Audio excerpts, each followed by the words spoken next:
some man in the crowd called out, "Teacher, tell my brother to split the inheritance with me." And Jesus said, "Who made me the judge or the arbiter between the two of you?" Then he said to the crowd, "Be on your guard, be alert against all kinds of greed, because life is a lot more than just the abundance of your possessions." And he told them this parable. There was a wealthy man who had very productive farmland.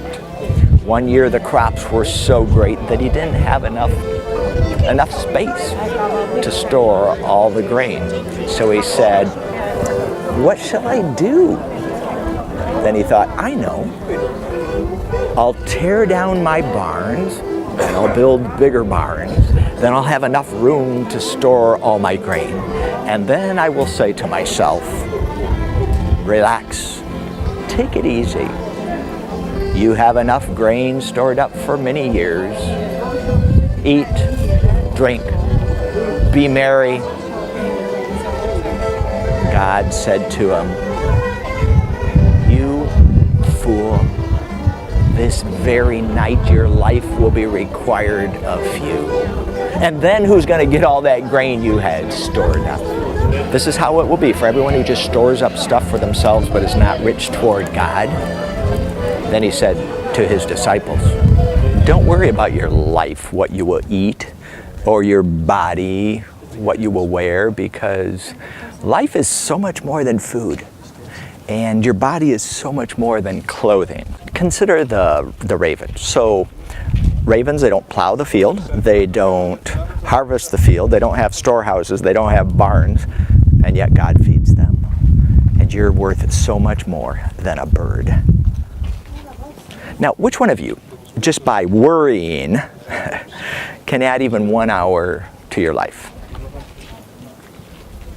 So if you can't do a little thing like that by worrying, why do you worry about everything else? Consider the wildflowers, the ones that are out in the fields. They don't work, they don't spin wool into thread, and yet not even Solomon in all of his amazing splendor was dressed like one of those flowers.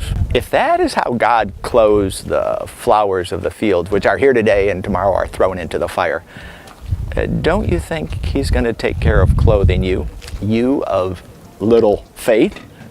So don't set your heart on what you will eat or what you will drink. That's the kind of stuff the pagan world around us really runs after. But your Father knows that you need those things.